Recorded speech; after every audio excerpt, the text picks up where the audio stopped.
All right, everyone, and welcome to another episode of False Count Radio. One of our special interview segments we have here. We have with us today the Southern Savior, John Skyler. How's it going today, John? I'm doing great. Just enjoying this Florida weather. And you said people are listening to us live, so this is awesome. And I'm excited to be here on False Count Radio, man. Thank you for having me. Definitely, it's nice to talk to you. Definitely looking forward to it.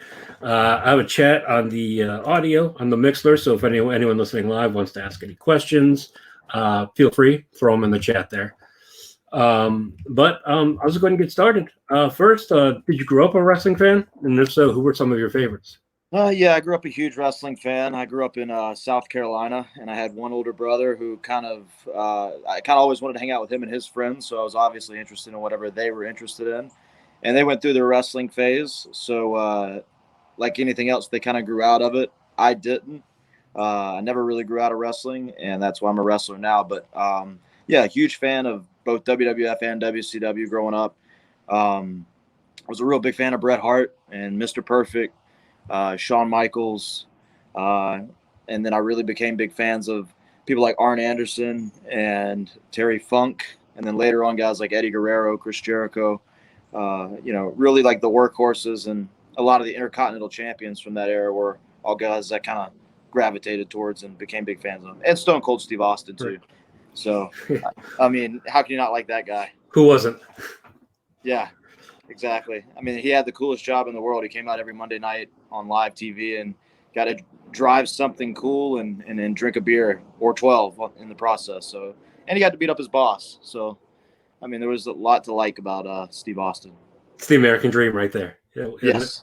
I'm probably about a decade older than you. I grew up partly in Chicago and then the rest of it in Virginia. So I kind of hit the territory days of AWA and then NWA in the Mid-Atlantic area. So a lot of those, the Arn Anderson stuff like that, is a lot of the stuff that I kind of grew up watching. So I definitely understand what you're talking about there. Who did you train with? When I first started training, I trained in Columbia, South Carolina with a guy by the name of Bob Keller, who's kind of a journeyman wrestler from mid to late 90s and on.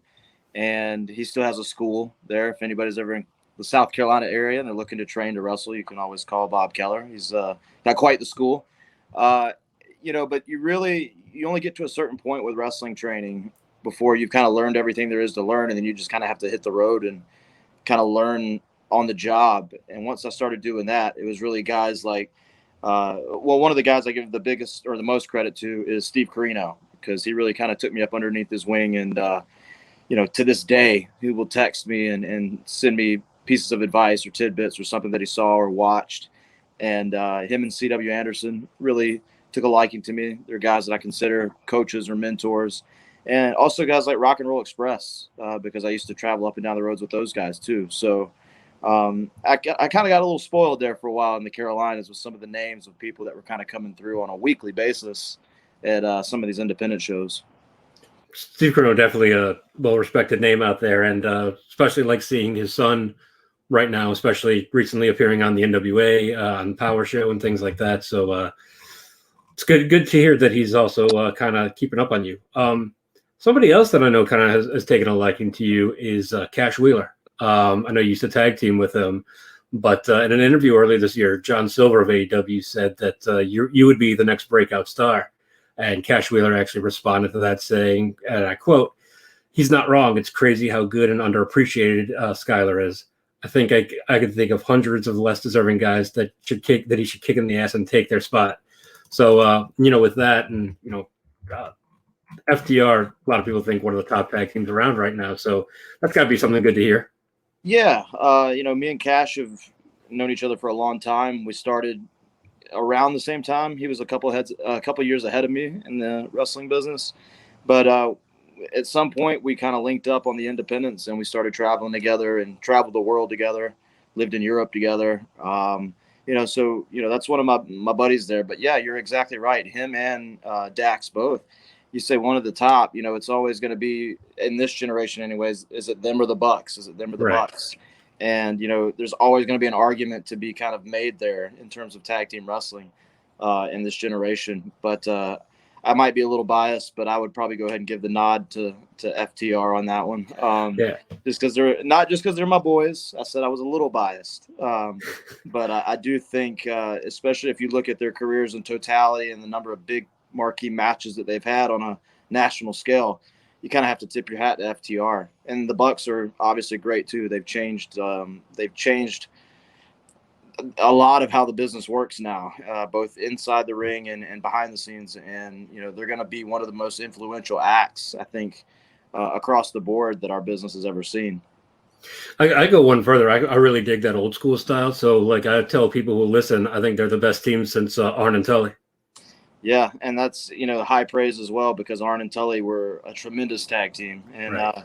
and that's also, you can't leave out people like Midnight Express, like Dennis Condrey and Bobby Eaton. And there's, so many others, the Hart Foundation, the Rockers, British Bulldogs. There's so many there's so many good arguments there for who the best tag teams are of the previous generations. And it's kind of cool to see now that there's an argument to be made for this generation, because for a while, tag team wrestling almost felt like it was dying off. Right. Usually what you saw on national TV level was this guy and this guy just kind of get thrown together and they're going to be a team now. And some of them took off and a lot of them didn't. So it's very cool to see how healthy tag team wrestling is right now. I have a friend who hasn't watched wrestling in probably 20 years, and he asked me recently, like, what's a match I could watch? And I went back to an NXT match they had with Undisputed Era with O'Reilly and Fish. And I remember the night that was on, I went back after the show and watched it like 4 times in a row. I was like, that's one of my favorite tag matches of all time. Yeah, it's fantastic. I also enjoyed a lot of their matches that they had with American Alpha, and I don't think American Alpha gets nearly the credit that they deserve either. But man, we could talk about tag team wrestling all day. Right, exactly. I love that old school stuff. But earlier in your career, speaking of O'Reilly, you wrestled the NWA Futures Legends Cup. You were in some with notable names such as Reed Flair and Kyle O'Reilly. Early on, being associated with something like the NWA, what was that like for you? For me, it was very nerve-wracking at the time, because I was kind of on that I felt like I was on that threshold maybe of breaking out, but I still didn't know if I was ready in the terms of up until that point, a lot of the stuff I had done was all just stuff almost locally in the Carolinas. And so I hadn't had eyes that big kind of put on me yet, or a spotlight that big put on me. So it was very nerve-wracking. But that's one thing that I've learned over the years that you can't really teach is confidence. You either kind of have it or you don't. And I think when you don't have confidence, people can kind of see through it. But if you're confident and you're like you're having the time of your life, the one big thing that I realized right away for me that was going to be beneficial for me was running my mouth, because I'm not the biggest guy in the world, not the tallest guy in the world. If somebody saw me walking through an airport, they wouldn't necessarily peg me as a pro wrestler. So, that was one thing I've kind of learned early on, was to kind of never stop running your mouth, always run your mouth, always run your mouth. And that's kind of where my confidence comes through, I think, best. And so in that type of scenario, at the time, Reed, bless him, was not that experienced. He was still very green at the time. He was still kind of finding his footing in terms of wrestling. He'd only had a couple matches up until that point. So knowing that I'm wrestling him in the first round, now I'm going to show what I made of. Can I not only shine myself, but can I make this guy look good too? And I think a lot of people, you go back to the comments from people like Cash, they'll kind of say that, maybe that's one of the big reasons that I'm so underappreciated. And I think it's because that's kind of been my role for the last couple of years, is highlighting others and what they do well. And I think it's only a matter of time now before people can see what exactly I can do. But it was a nerve-wracking situation, not only to be in there with Reed, but then also later somebody like Kyle O'Reilly, who, again, very young at the time, was just taken off with Ring of Honor. But you kind of knew there's certain guys, even when you're in there with them at their early stages, you can kind of tell, like, okay, this guy's going to be a big deal. And, that's kind of what I gathered from wrestling Kyle. I was watching a circa 2016 Ring of Honor show a few weeks ago, and it's just kind of like we see everyone that we're seeing now on that show. One of the matches on that was O'Reilly and Adam Page. So I was like, that's kind of neat to see, like, basically the two promotions kind of in the future kind of clashing head to head. Yeah, absolutely. During those Carolina shows, is that when you first ran into Cash, or was that more later on? Yeah, it was, it was doing the odd independents in Western North Carolina. And then eventually us both making our way down to NWA Anarchy. That's where it used to formerly be NWA Wildside, where guys like AJ Styles and Abyss and so many others came from. Right. You know, we started making those journeys and trips together. And then we both saw ourselves as, guys that were going to go as far as we could while we could. And so doing the odd independents from North Carolina and Georgia turned into, okay, let's go to Alabama. Okay, let's go to Delaware. All right, let's see if we can get booked in Chicago or Florida. And then it was, what about Canada? What about Europe? What about, Mexico and all these other places? And just, it's so funny, like if you're just persistent, just how things start bing, bing, bing, bing, bing kind of happening. And that's how it kind of happened with the two of us. But it was a lot of those long car journeys, 13, 14 hours on the road, going to places like Chicago where we really kind of hit it off. Right. Not long after that, that was when you started making the TV appearances. First time was there in Colombia. You worked with Ryback, but over the years you've done several more appearances with WWE wrestling, singles matches, tag matches at both the WWE and NXT events. Even I believe you were the opponent for No Way Jose's debut, but I think the one that people probably remember the most is showing up as Ricky Robert, the country music musician who is Elias's biggest fan. Definitely a good one. That particular show was in Greensboro, and I thought the name of Ricky Roberts was almost an homage to the Rock and Roll Express. Yeah, you're exactly right. Yeah, that was it was an inside joke on Ricky and Robert. Obviously, I didn't come up with it. It was one of the writers that day that kind of said, like, okay, this is what you're going to be called. And then, like, I don't even think I knew the name until we were getting ready to go out, but yeah, it was definitely a homage to Ricky and Robert.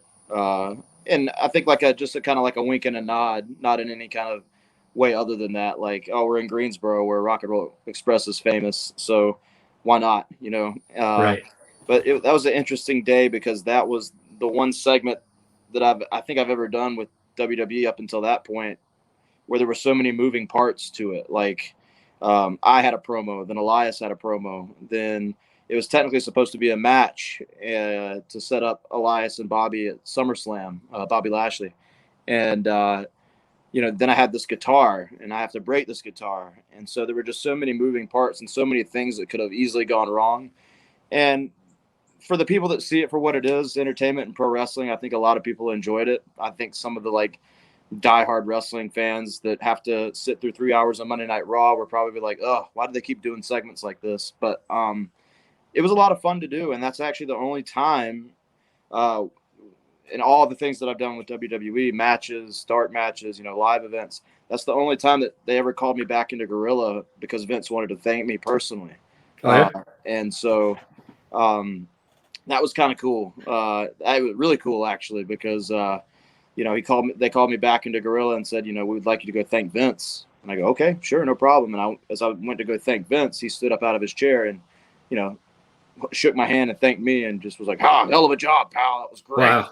And, so just things like that, too, that are just validation, right, for all the independent promoters out there that maybe didn't want to use me because of my size or thought I was overrated or countless other reasons.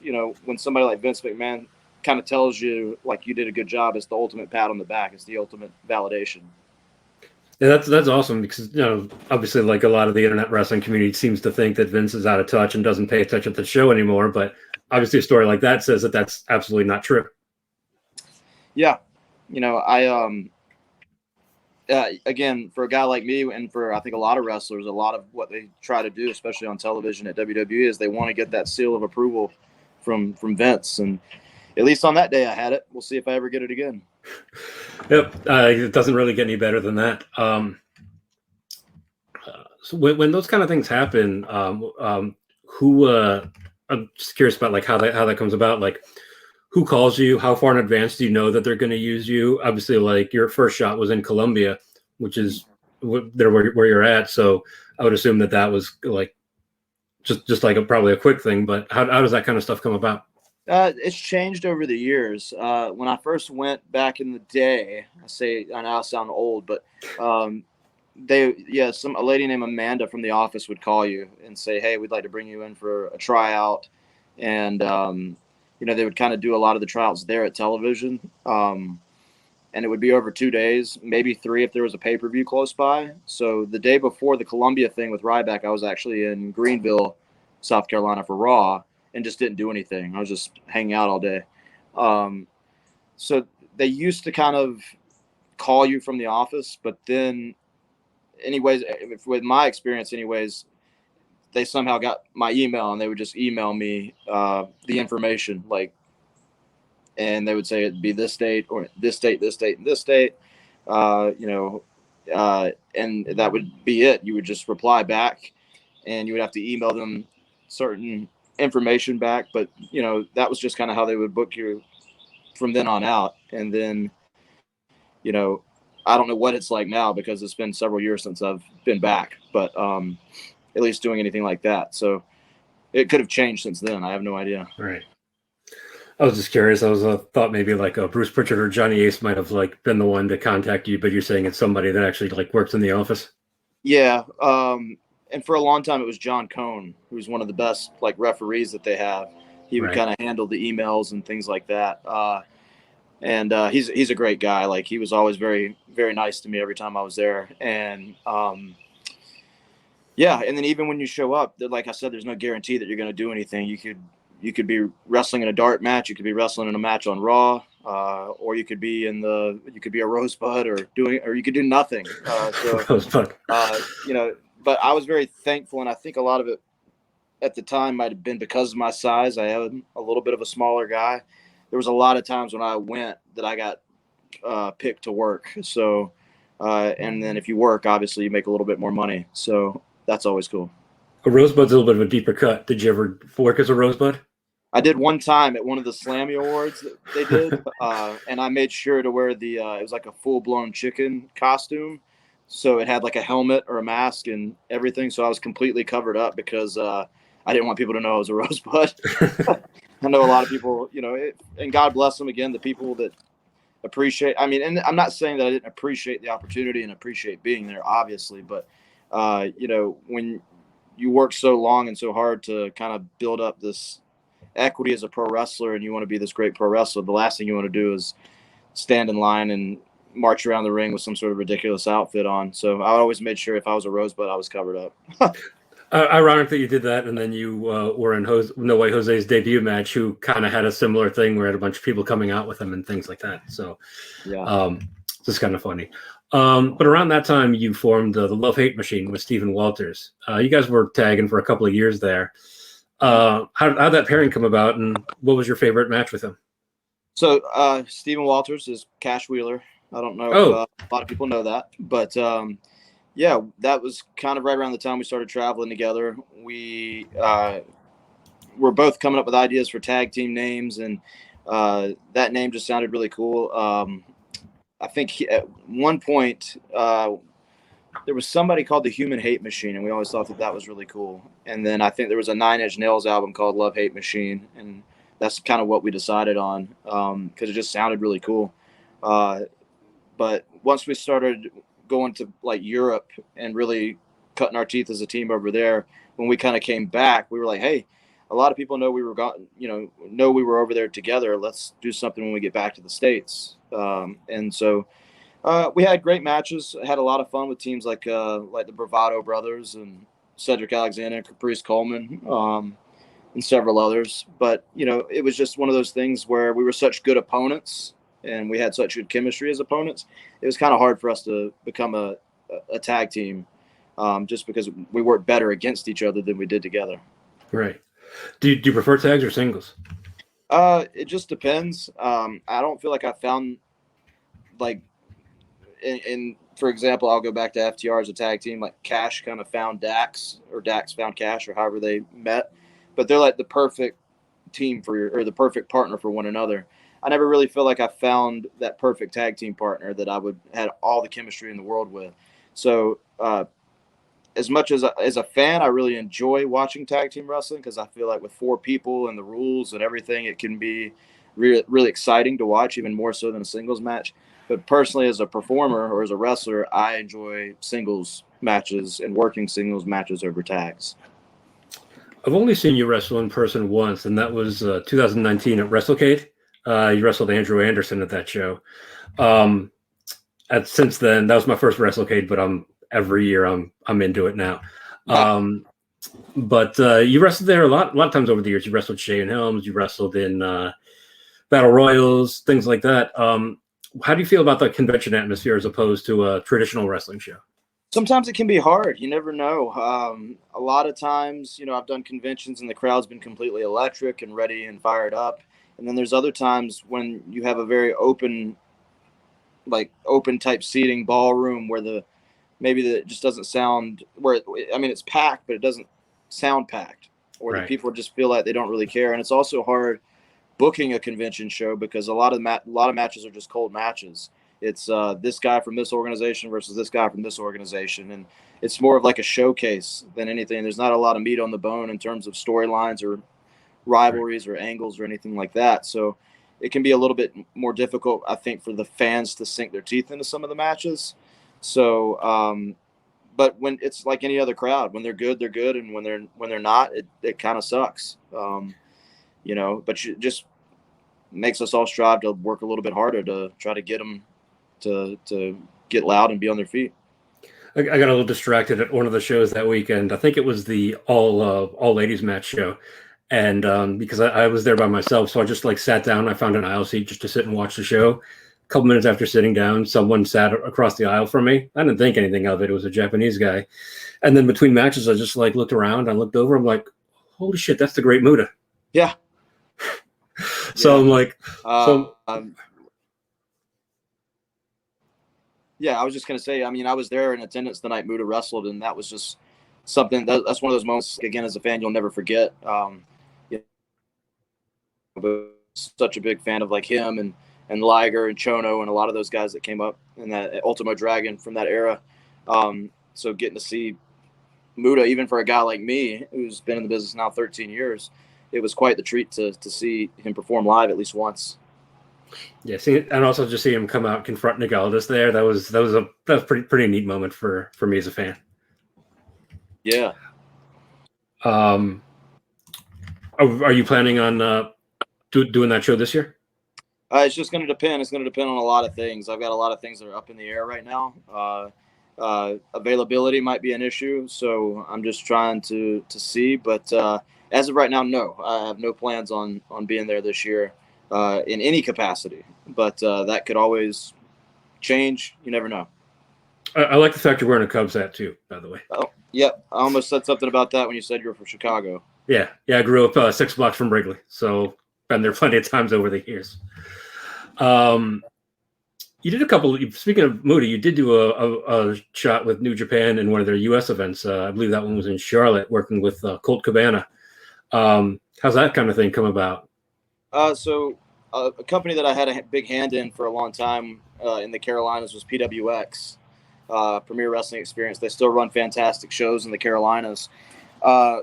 Every year they do an annual X16 tournament where they kind of have a lot of their core group of wrestlers, but then they try to really bring out outside talent for the 2-day tournament.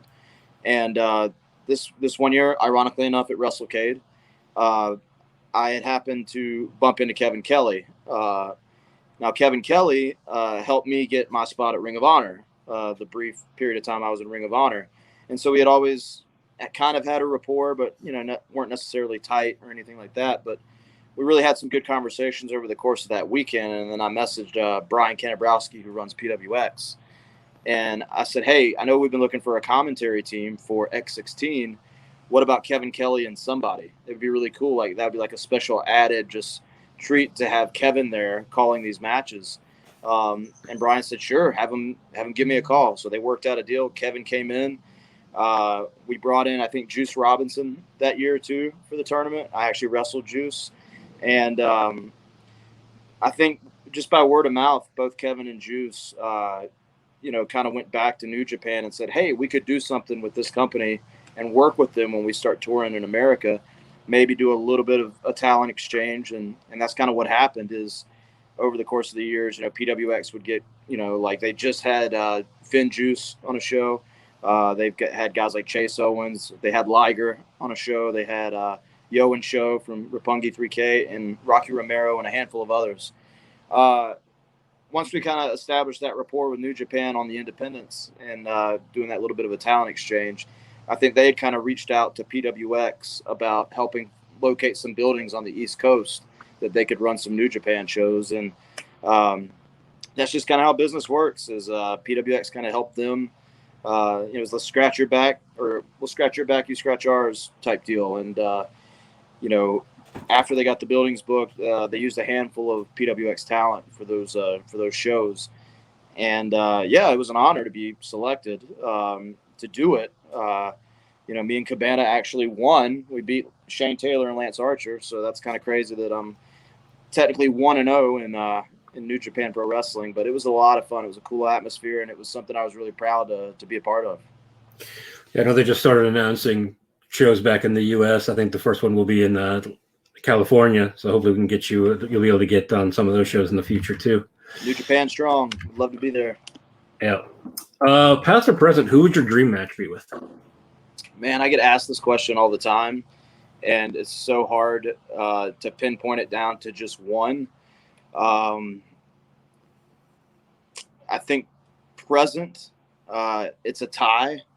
It's probably between Chris Jericho or Christian Cage. I think either one of those would be fantastic in terms of the. But then how do you leave out somebody like AJ Styles? Right. Darby Allin is somebody else I think that I could have a really good match with. There's a handful of others from this generation, but just being a huge fan of Jericho, like growing up, that would be an honor. Past, I mean, anybody from Eddie Guerrero to Mr. Perfect to Bret Hart, Shawn Michaels. I don't. It's so hard to name just Right. one. Arn Anderson, Fit Finlay. There's too many to name. But yeah, gun to my head, I would probably have to say, maybe Christian Cage. That'll be a good one for sure. Ask me tomorrow; it might change. What's something that even those that are in your closest inner circle that'd be surprised to learn about you? Oh boy, that's a good question too. Not a lot of people know that I, took a lot of acting lessons as a kid. I played soccer for all the way through, high school, could have played in college, decided not to pursue pro wrestling. And I had my teaching degree. I'm actually, I can fall back on teaching if wrestling doesn't work out. That's a lot of stuff that surprises a lot of people when they hear about it, because that was one big thing that my parents especially were real adamant about when I was starting wrestling training. But you need to get a college education. So and thank God I did, because you never know, even in the last year we've seen like how unpredictable the timing and everything can be in pro wrestling. The whole world shut down and so many people Right. got let go from their jobs. So it's kind of a blessing that I did go to college and got a degree. Other than that, just huge fan of The Office. We'll probably go back inside after this is over and watch a whole nother season. Maybe work out today. I don't know. And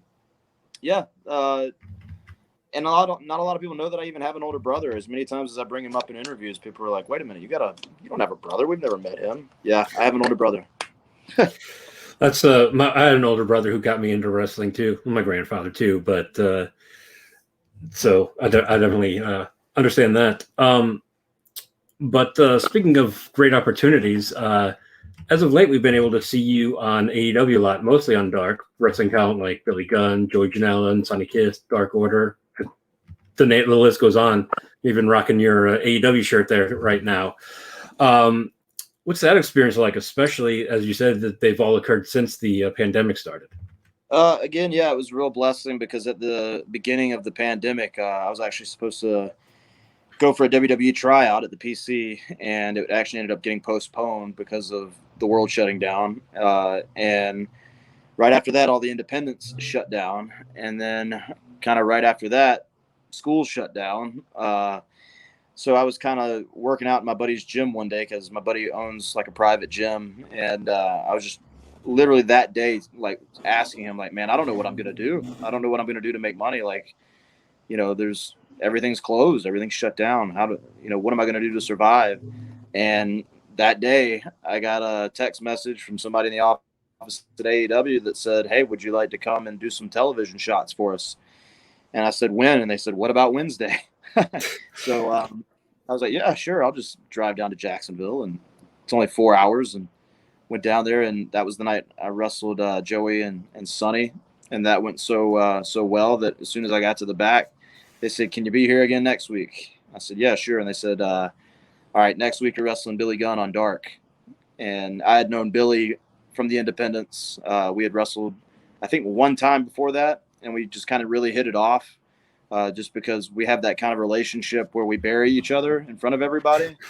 And I always say that if Billy's being nice to me, I'm going to wonder what's wrong with him. So we kind of have that reputation or that relationship. And Billy said that, hey, they've been trying to get me to wrestle on Dark for a while now, and I don't really want to do it, but I'd be happy to wrestle you on Dark. So I said, all right, cool. And went back, wrestled on Dark that time. And then right after that was the Dark Order. And in that match, I blew out my knee, tore my ACL, my MCL, and my PCL, and missed 7 or 8 months of action after that. And that's kind of the narrative that's been told over the last few months. So you're saying the office for them also contacts you? Because I had somebody on the show recently who said that QT Marshall actually was the one that reached out to them. Okay, yeah, that's who it was. It was QT. Oh. Yeah, he's the one that sent me the text initially, and then it kind of again is one of those things. You show up the first time, and then they just tell you to come back, and then and again that's even changed in the little bit of time that AEW's been around, and even being there for like a year now. It's changed over a handful of times, kind of who contacts you or tells you when to show up. But they were all very, very good to me, especially, the EVPs and Tony, especially when I got hurt because it, happened there, wrestling Dark Order. So they made sure to bring me back so I could do rehab with their doctors. And, their medical team is the best in the world. Doc Sampson, Bryce Reddy, and Brad and Trent, the whole medical team there at AEW are all top-notch class acts. They brought me back every week to make sure that I could do rehab and get treatment for my knee until I was ready to go. And they promised me that there'd be an opportunity when I was healed, and they came through on that as well. So, there's not much more you can ask for if you're a talent than that. And, I'll always appreciate that for real. Yeah, definitely. That's definitely good to see that. You said that right as the pandemic started, you were going to go for a tryout with WWE. Is that kind of the same thing as getting booked, where you hear from the office, or is that a whole different group of people for that? You still hear from the office, but it's more so from people in like talent relations, talent development, that side of the office, and that's a little bit more of a I don't want to say convoluted process, but it's a longer process. And, I'd known for quite some time that I was going in for a tryout at the PC. I just didn't know when. And then finally the date was set. We flew in for day one, did the medicals, and then actually showed up at the PC for the tryout day 2. And that's when they said, all right, we're sending everybody home. NCAA had just ceased basketball. I think the NBA closed down. And I think those were the first big 2 to really kind of shut everything down. And, they said with all the uncertainty, which is the word that you would hear ad nauseum over the last year and a half, we're going to fly you all home. And, again, they promised opportunity in the future. And, they came through on that as well. So just a weird time, man, a real weird time. Yeah, it's crazy how quickly everything went from, this is coming to completely shut down. I work for a corporation, so I've been working from home now for the past 15 months. And some days it's like, I got to get out of this house. Yeah. You talked earlier about your injury. That was really your first major injury, and we hear a lot about the physical toll that a injury rehab takes on someone. But what about the emotional toll? What's that like? Oh, it was awful, especially during a pandemic, because I thought once AEW called, it's like, okay, well, there's so many certain things that I can't do now, but at least I'll have wrestling. I can wrestle every week and get paid. And then never did I foresee myself getting this catastrophic knee injury. And, now I can't wrestle. And not only can I not wrestle, I can't work out. So literally when I say I sat at home for 8 months, you hear that often, but that's exactly what I did. Like, I sat at home doing nothing for 8 months, unless it was to go to TV. And when I went to TV, I was doing rehab. So it was terrible. Yeah. And, single guy, nobody, no girlfriend or wife to help me out in those kind of, certain situations, like getting around the house. Again, no job, no financial income really. Yeah, it was really, really, it was rotten. It was a rotten time. And it was again, wondering, once I am healed, am I ever going to be the same? Am I going to constantly have like nagging knee pain? Am I, going to be able to move like I once did and do all the things I did before I got hurt? Thankfully I can. I feel great, now. And then again, one thing that I really tried to do was when I was feeling a certain way or starting to get down on myself or negative, I would start trying to get creative, like writing promos. And I even wrote a vignette for my return that I had shot. And it kind of dropped at midnight on New Year's Eve, which is it's like pinned to my Twitter account, and it's on my YouTube channel as well. Just kind of like, I had this idea in mind, using the ball dropping at midnight on, New Year's Eve. My way of saying Happy New Year to the world in 2021 was that I was going to be returning to the ring. And so it kind of just worked out perfectly. I write this thing, I have it shot, and then we released it at midnight on New Year's. And it was kind of my way of saying Happy New Year and welcome to 2021. Oh, by the way, I'm returning. So yeah. It's really cool how it played out. So I encourage people to go watch it. Yep, definitely check that out. Like you said, it's Twindo's Twitter page. It's probably the easiest way to find it, but also on his YouTube. So go check that out. How does wrestling in the pandemic compare to what I call the before times? Oh, it was again, it was a weird experience, man. And I think a lot of the injuries that we saw during the pandemic could be attributed to just that, the no crowds, the maybe lack of adrenaline. It takes a little bit more to kind of like get amped up to go out there and throw your body at the ground in front of no people. But then again, to play devil's advocate, one could argue on the independents in Carolinas growing up, when you're wrestling in front of 20 people, you're wrestling in front of nobody anyways. So it was just weird. Like, you come to the back a lot and don't know if you had a good match or not. The only reason is you gauge so much of what we do off of a reaction from the fans. Well, when there's no reaction from the fans, how do you know your timing's any good? How do you know what you're doing's getting over? How do you know, you even had a decent match? It's so hard to judge as a talent. And, that's really about all I can say. It was just a weird thing to get used to, but I'm so glad, again, that a lot of people had to experience that, especially guys that are younger, and girls, because I think it'll make them better in the long run. Like, help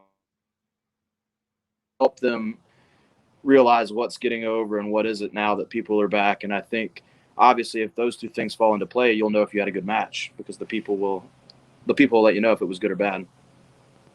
Yeah, I found myself losing a lot of interest as a fan without the crowds there, because there's no reaction. I think the first like Raw after that, Stone Cold was on the show, and it's like normally there'd be a crowd and they'd just be going apeshit for him, but it's like, all right, it's okay, but he's just there. Yeah. And I think AEW really did a good job too, figuring it out, having a lot of the talent at ringside making noise and kind of using that to further storylines and, doing cool things like, like on the Halloween episode, Scorpio Sky was dressed up in a costume, and I can't remember who he attacked, but just little things like that. I think AEW did a good job of figuring it out as best they could. That's not the ideal situation for anybody, But AEW was in a position where they could, then bring in talent, to kind of do the same thing, sit at ringside and support the others that are in the ring, again, destroying their bodies and virtually in front of nobody. I think my favorite thing they did during that was, I think MJF and Tully Blanchard were gambling on the matches as they were going on. But also NWA kind of stole from that a little bit up until recently. When they came back, they were using, office people and things like that we just didn't see, but it was legitimate crowd noise, which definitely made it, even if it's not a quote unquote real crowd, it's noise, so it's something. Yeah. After that injury, you were able to, AEW started booking you a lot again. Even on one occasion, you made it. You were on Dynamite in a match with Death Triangle, but they started putting you with some of the bigger names. Orange Cassidy, Brian Cage, Lance Archer. So really, kind of feels like you're almost ingrained in them with AEW at this point. Yeah, they gave me a lot of good opportunities. I feel like for a while there, for a couple of weeks, I was wrestling every giant man they have on the roster. It was like Brian Cage, and then it was Luchasaurus, and then it was Billy Gunn again, and it was Lance Archer, and then Miro. And I was just like, my gosh, can I just get a break and wrestle somebody like my size, like Orange or John Silver or SCU? And I really feel like they're towards, and I'm not saying my time there is done yet by any stretch of the means, because again, a lot of things are up in the air right now. But I was really getting comfortable and hitting my stride there towards the end, especially after the match with John Silver that wasn't supposed to happen. And I think John kind of touched on that in his interview. We were supposed to be in a tag. Well, one of the participants got injured, and like in the very first part of the match. And so we got to the back, guy got carted off. And then, me and Silver were just kind of standing there, and they sent us back out. They said, hey, can you guys just go do a singles? Well, sure. And I'm comfortable enough to call some stuff on the fly. And, I'm confident in my abilities. He's confident in his. And we went out there and we tore it up. And I think from then on out, that was the kind of like the light bulb for a lot of people there, going, okay, if we give this guy some time, he can do some stuff. And like, he can make, he put on some really good matches. So it wasn't too long after that, I was booked against Orange, which was probably my favorite match that I've had thus far in terms of my tenure at AEW. And then after that, my last one was with SEU. And, Daniels and Kazarian are actually two of my good friends that are in the business now. And so it was a pleasure to get to wrestle them one last time, since, they've now split up and gone their separate ways. So that was a lot of fun. Yeah, definitely. Like seeing that, knowing that was one of their last matches together, and seeing what Kazarian's doing now. It's great to see that. But coming up in September, you're going to be part of the Cauliflower Alley Club's learning series. Actually, after all the years you've gotten put into your career, it must be exciting being able to do something with the CAC. Yeah, absolutely. Like, it wasn't really required, but my first year in the business, my trainer, who's always been my original trainer, Bob Keller, has always been kind of a member of the CAC. He always tries to make it out every single year. And he really pushed us as his students to go out and take the seminars and, be around people at the time like Nick Bockwinkel and Harley Race, guys now that we can really look back and appreciate that we got that time with, because they're not with us anymore. So, the first time I went out, I think was in 2009. And I did the seminar, I did the tryout. I wrestled in like a scramble on the actual show, but I went to every seminar. And again, it was Harley Race. It was JJ Dillon. It was Terry Funk, Ted DiBiase, Honky Tonk Man, so many others. And I just remember thinking to myself, like, what a learning experience, like sitting up front with my little notepad and paper, taking notes, when all you really want to do in Las Vegas is go out and have fun, drink, and gamble. But I was having the time of my life. It was amazing.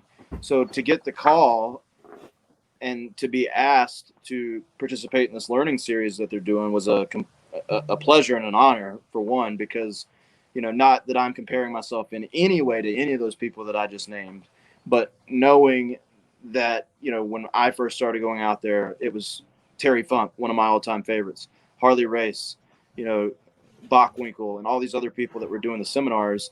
And now they're asking me to do one. I mean, just just mind blowing. So I'm really looking forward to it in September.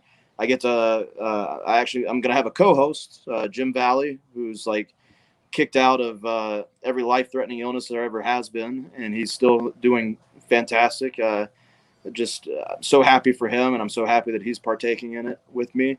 I think it's going to be a lot of fun. Right now, I have no idea what I'm going to talk about because I've never done a seminar. I've never hosted one, I should say, but it's something I'm really looking forward to and really excited about. Those are definitely some good names to sit under their learning tree, so it's good to see that you're adding to that in some way. I remember reading like a year or two ago about where Ricky Morton was doing something like that at the Performance Center, and there were like people that were in there that were like looking at their phones when Ricky Morton was talking. And it's like, you probably want to listen to what Ricky Morton has to say. Yeah, and again, I learned a long time ago when I was in the locker rooms with guys like Ricky and Robert pretty much every weekend.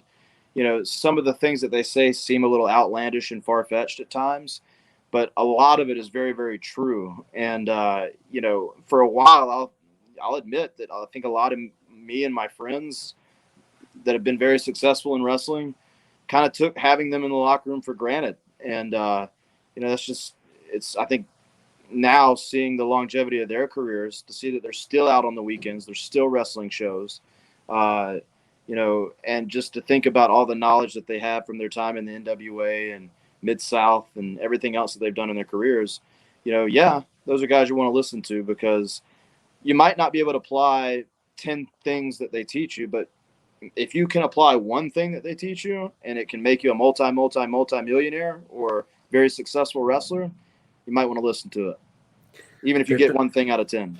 Yeah, they kind of know what they're talking about. Like one of the biggest, I don't want to say shocks, but wow moments for me outside of the first time I saw it was the first time I saw Ricky Morton do a destroyer. Yeah. At what, like 67 years old or so, whatever he is. Yeah, he's getting up there. And then, occasionally he'll do the suicide dive to the floor too, and the Hurricane Rana. It's just, it's incredible, man. I got all the time in the world for that guy. I've enjoyed a lot of the times that I've had with Ricky and Robert. Right. I remember like as a kid when I was a fan, I was not realizing how great everyone is in something like that. I was like, forget the Rocco Express. I'm the Midnight Express. And now you realize just how great they really are. Yeah, absolutely. But coming up this weekend, you're going to be doing a series of events for Lariat Pro Wrestling Summer Sizzler Series. You're going to be on there with a lot of well-known names like Chavo Guerrero, D'Lo Brown, Matt Cardona, Luke Gallows, Tommy Dreamer, even Rich Swann. Those are coming up this Friday, June 25th in Rome, Georgia, Saturday the 26th in Dublin, Georgia, Sunday the 27th in Lyons, Georgia, and July 2nd in Forsyth, Georgia, as well as one on July 10th in Ringgold. What can fans who can get tickets at thelpwg.com expect to see at these events? First of all, the one big thing that you can expect, that was left off is it's going to be a taping for Impact Plus. And a lot of the things that Lariato Pro has been doing right now have been airing on the Impact Plus app. So if fans want to show up and see their favorites from Impact, like Rich Swann, like the Good Brothers, Anderson and Gallows, and Tommy Dreamer, and so many others, you can expect to see that, but then you can also have the chance to be seen on Impact Plus. So it's kind of a real cool cross promotion right now going on with Lariato and Impact Wrestling, like Impact Wrestling is also doing with AEW. And it's really cool just to see that across the board right now in pro wrestling. I think that's been something that's been missing for a while, is healthy cross promoting. But, I'm not quite sure exactly who I'm wrestling yet on night one, but I know I will be wrestling the winner of Carl Anderson and Rich Swann on night 2 for the Lariato Pro Heavyweight title. So, that's going to be the match that I'm most looking forward to, because I have the most stakes in the outcome. Whether it be Rich Swann or Carl Anderson, night 2, fans can expect whoever the winner is and John Skyler to tear it up. And you can expect to see me walk away with the Lariato Pro Championship this weekend.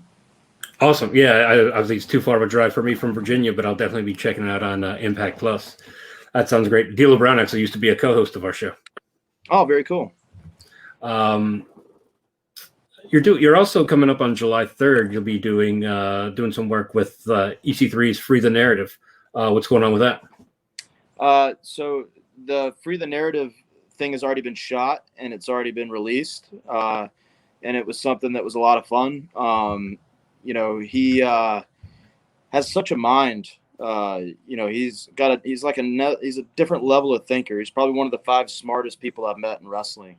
He just looks at everything through a whole different set of eyes, and it doesn't lose the integrity of what pro wrestling is either. So fans can already check out the Free the Narrative stuff. It's on several different streaming platforms. If people want to find out where to watch it, they can definitely check out freethenarrative.com. They can follow EC3 on social media. But it was very, very cool. Think of almost like a cross between Fight Club and pro wrestling. Every fighter has a backstory. Every fighter has something they're fighting for. And I don't think they were expecting this one to be as successful as it was. So there are already plans for a sequel or a second, Free the Narrative to be released. When? I have no idea, but it will be coming hopefully soon. It's being advertised on Fight too, so definitely can check it out there. Do you have any messages you want to leave for your fans? Just thank you. Without any of the people that have supported me over the years, including the fans, I definitely a 5'8", less than 200-pound dude from South Carolina would not have gotten as far as I have yet. So thank you for your support. I encourage all of them to follow me on all my social media, which I can see scrolling across the bottom of the screen there.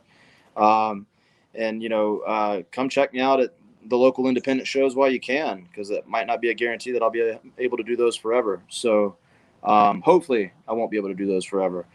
But, just again, thanks for the support. Thanks to people like you for the platform like this to come on and talk about my career. And, I've just, again, super blessed dude. Probably shouldn't have made it this far in pro wrestling, but I have, and it's all thanks to the people that have supported me along the way.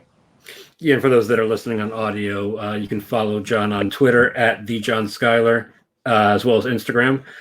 Same handle. That's Skyler with an E. So, John, I just want to thank you for coming on and talking with me a little bit. Have a great rest of the day. Thank you very much for having me, and we'll do it again sometime soon again. Absolutely. Yeah, man. Take care.